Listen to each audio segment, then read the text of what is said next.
Welcome to Choice Classic Radio. Like us on Facebook, subscribe to us on YouTube, and help keep this show alive by donating at choiceclassicradio.com.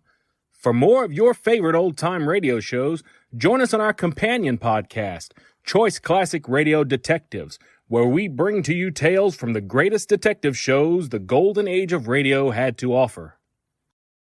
And now, with 31 episodes made from 1941 to 1942, we bring to you Dark Fantasy.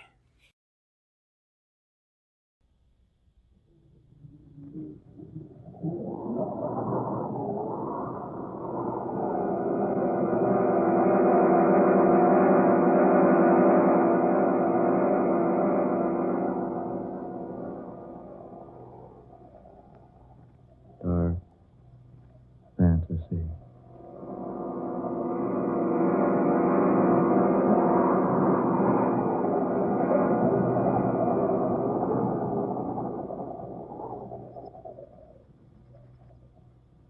I am the Neanderthal man.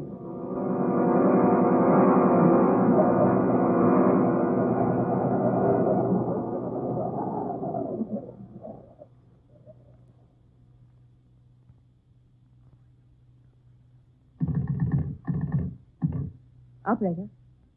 Are you there, operator? She's probably gone out for a spot of tea. Or a date with one of the music hall boys. You people be quiet. Isn't she pretty when she's excited, Hayes? Oh, quiet. Operator. Why would anyone be so anxious to call one's sister anyway? I can't for the life of me imagine. Will you two please go take a walk or something? Operator, are you there? You could write your sister a letter, you know, instead of trying to call her long distance. I'd probably get in touch with her sooner. Are you there, operator?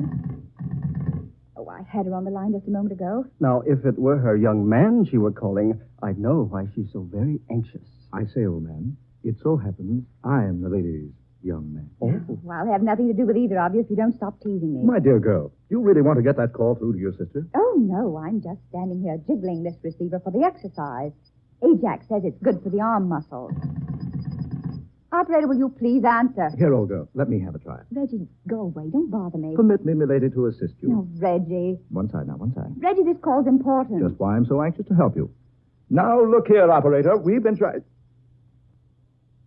Huh? What's that? Oh, operator. Yes, into a telephone transmitter, but if...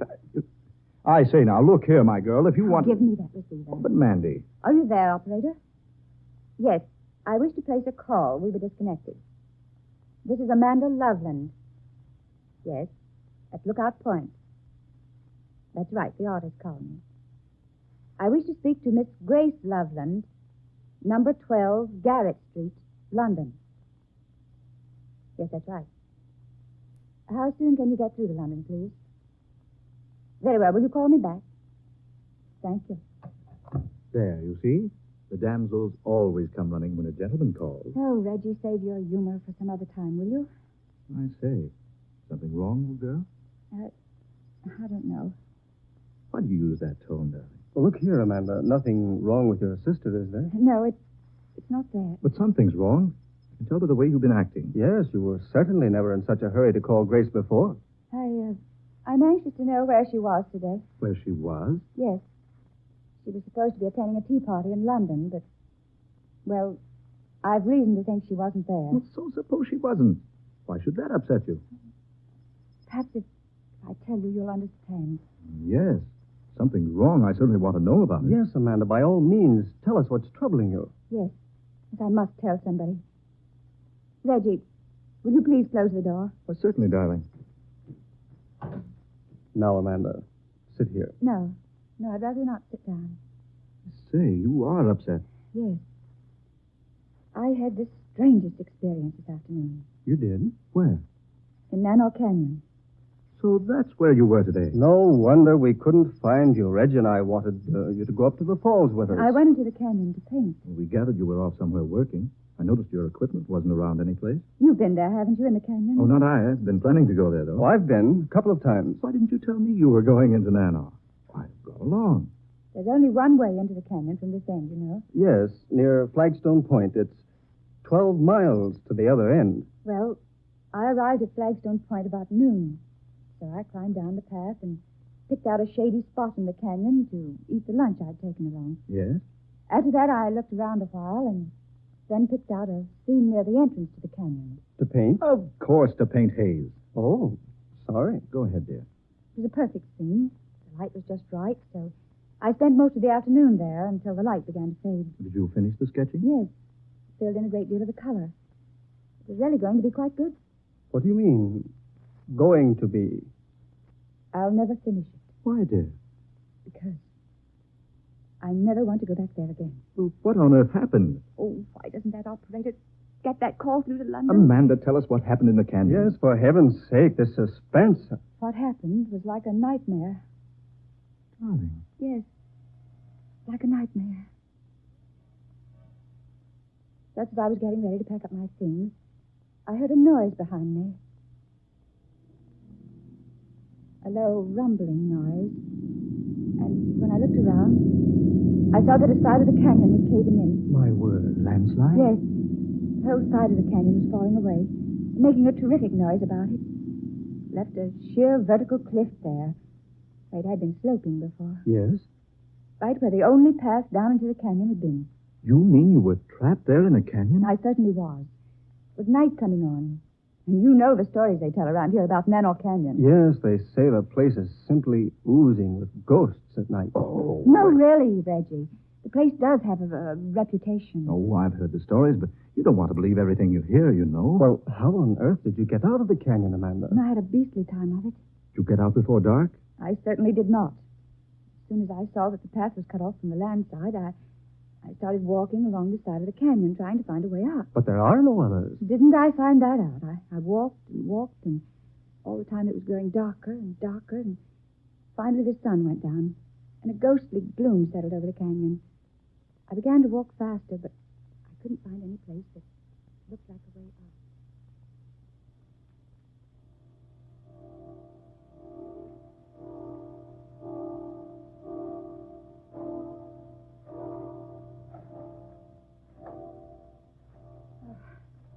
I've walked for miles. No way out of here. Dear, it's so dark. All I can do is keep walking. Oh, what's that? Oh, some night birds. Yes, that's all. Such a weird sound. I've never heard anything like it before.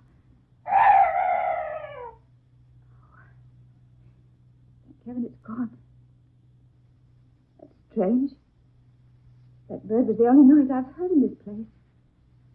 No other night noises at all. Good heavens. What's that up there? Light. Shining on a human figure. Am I losing my mind? It's Grace there in the light. Oh, no. Oh, no, it can't be her. Grace! Grace! It is Grace standing there in that strange glow of light. Pointing. Gesturing as though trying to show me a path out of here. Yes. Yes, she is directing me out of the canyon. The light. I can see the way out. Grace? Grace, is that you? Is that you, Grace? Oh, no, don't go! Fading. The light's fading away. She's gone. There's still that strange light shining on the way out of this awful place.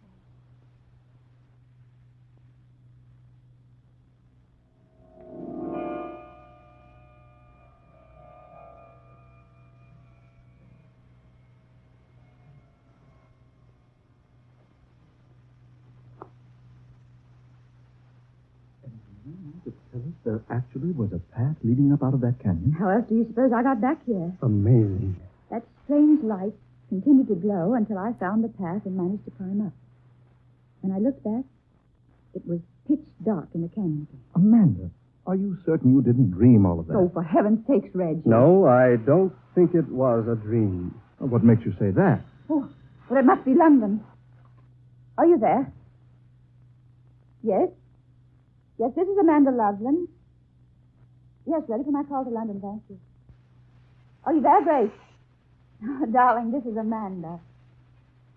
Oh, fine, thank you. Darling, have you been in London all day? Oh. Oh, no, nothing's wrong. Oh, no. Don't worry, dear. Everything's all right. Yes. I may be coming to London soon. All right, darling. Take care of yourself. Goodbye, dear.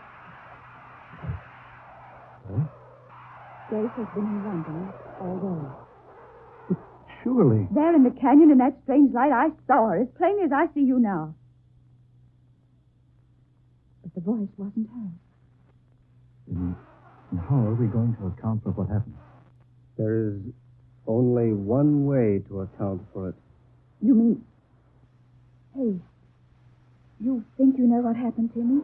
I think so. You were guided out of that canyon by a swarf. A what? A swarf.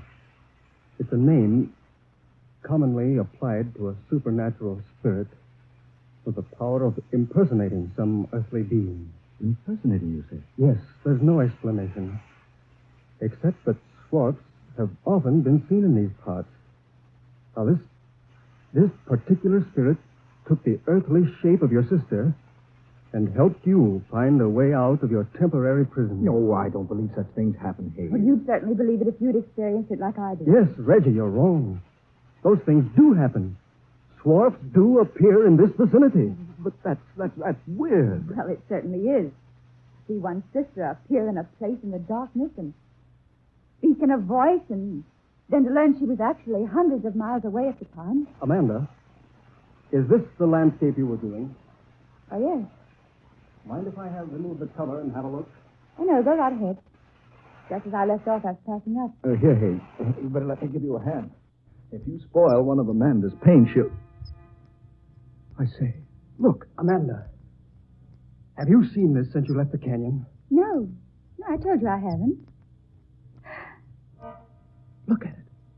There in the right-hand corner. A strange, monstrous-looking creature lurking in the shadows. Amanda, were you conscious of the fact you were painting that fantastic creature into the picture? No. No, I wasn't. I hadn't even noticed it. That's very strange. Yes. Isn't it? If your perspective is correct, Amanda, that creature is about 8 feet tall. A huge, fiendish thing. But how did it ever become a part of my painting? Yes. How? Well, we'll find out. What do you mean, Hayes? We'll go down into the canyon and have a look. No, no, not me. Oh, I mean tomorrow, of course. When it's daylight.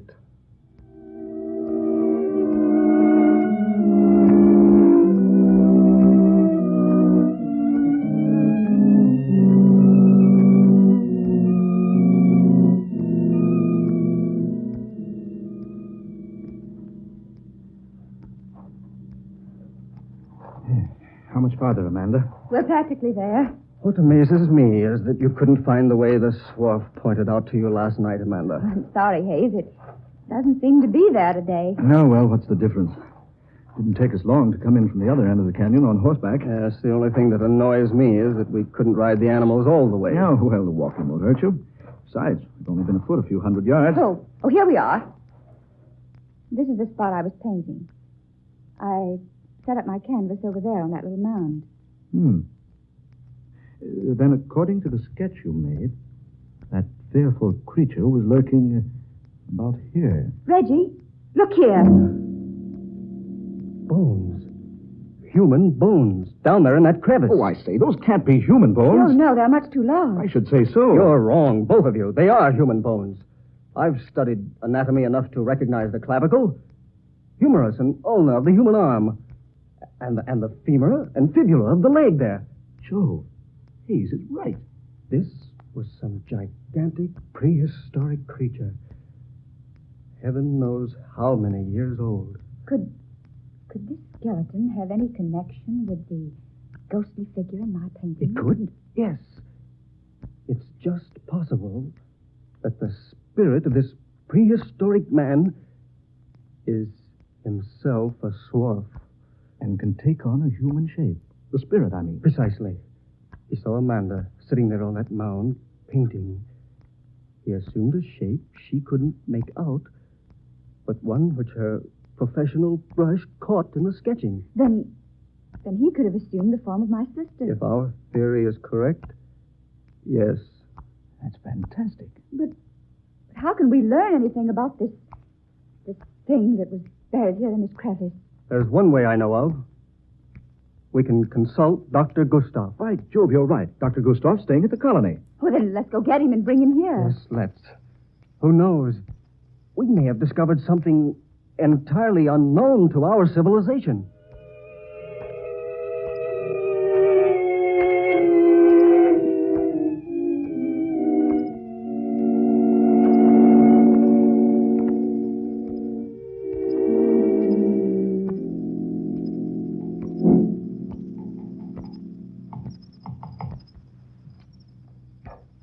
Well, Dr. Gustav?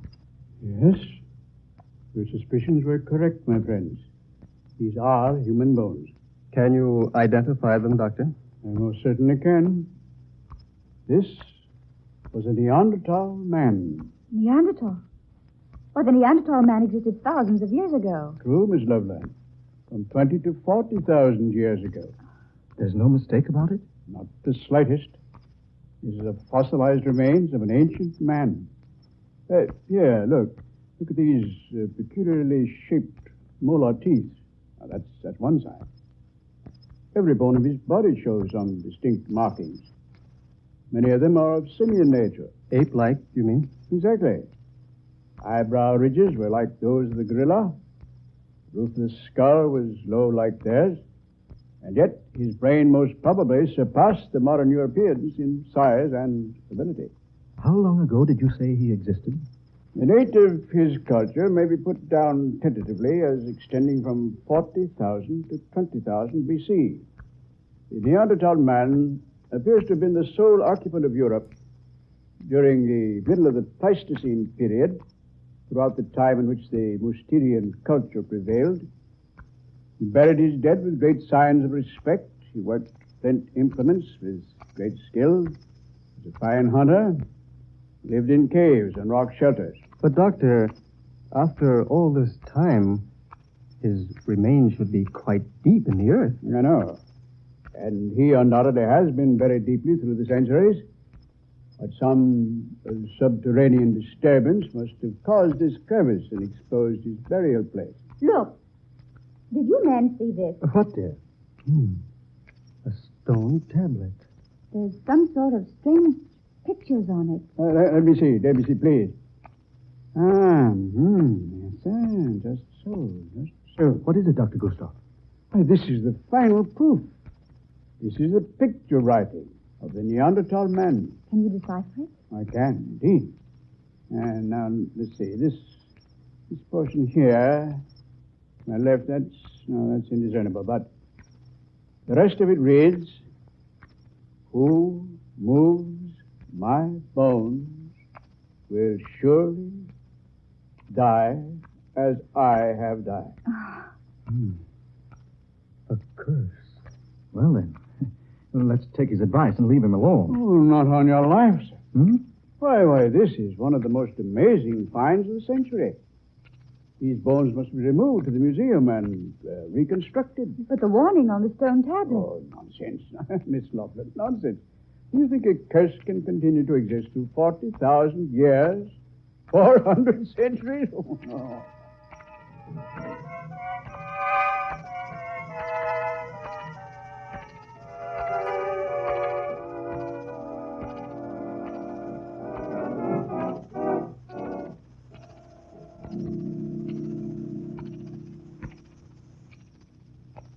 Well, Mandy, this is the museum. Ever been here before? Once, when I was a child.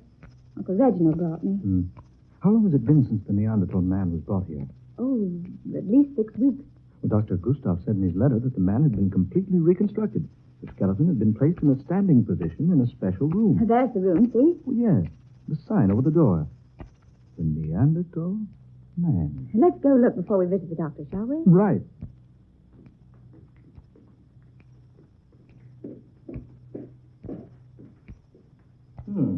Hey, here we are. The door was open. Why? But this room is empty. Yes. But there's a stone base over there. Their thing might have been built up on it. That's strange. I beg your pardon. Yes, what is it? I am called Vanif. Could you direct me to Dr. Gustav's study? Oh, why, yes. It's at the end of the hall. See, his name is in black letters on that frosted door pane. Oh, yes. I thank you so very much. Pardon me for having disturbed you. Reggie. Amanda, that man, Jove, what a giant. At least 8 feet tall. Those bushy eyebrows and low forehead look like an ape. And what was wrong with his neck? He held his head crooked over to one side, one shoulder humped up in a terribly grotesque position. Did you see whether or not he went into the doctor's office? No, I didn't. Reggie, if I didn't know better, I'd think that man was... Was what? Nothing. I know what you're thinking. That warning, Reggie. Who moves my bones will die as I have died. Amanda, look. What? There in the room, on the stone base, the skeleton of a prehistoric man. But it wasn't there just a few moments ago. Good Lord, come on, into the doctor's office. Dr. Gustav! Dr. Gustav! Dr. Gustav! Good heavens. Oh, Reggie. What's happened to him? He's dead. Broken neck. He was sitting at his desk, writing. Writing a report on the Neanderthal man. Look. He just completed one sentence. It is my finding that the death of the Neanderthal man discovered in Manoff Canyon was caused by a broken neck.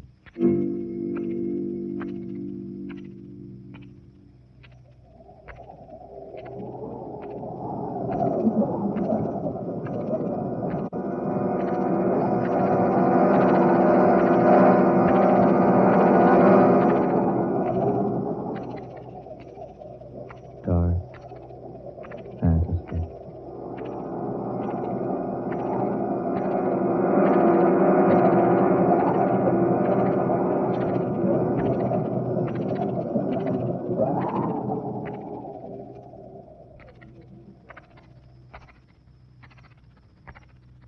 The Curse of the Neanderthal. Another original tale of dark fantasy, written by Scott Bishop. Ben Morris was heard as Reggie, Eleanor Naylor Corrin was Amanda, Murillo Schofield was Hayes, Fred Wayne played Dr. Gustav, and Darrell McAllister was Bannock. Next Friday night at the same time, we'll bring you another story of the fantastic and the unusual, created by Scott Bishop. Listen for Death from the Past, a strange, weird adventure laid in modern America with the flavor of the 19th century. The story of a businessman who was almost too honest and who found a method of paying a long-standing debt of honor, although 30 years in his grave. Dark Fantasy originates in the studios of WKY, Oklahoma City. Tom Paxton speaking. This is the National Broadcasting Company. That concludes today's episode. We'd like to thank you and remind you to donate at choiceclassicradio.com. Remember, your donations make episodes like this possible.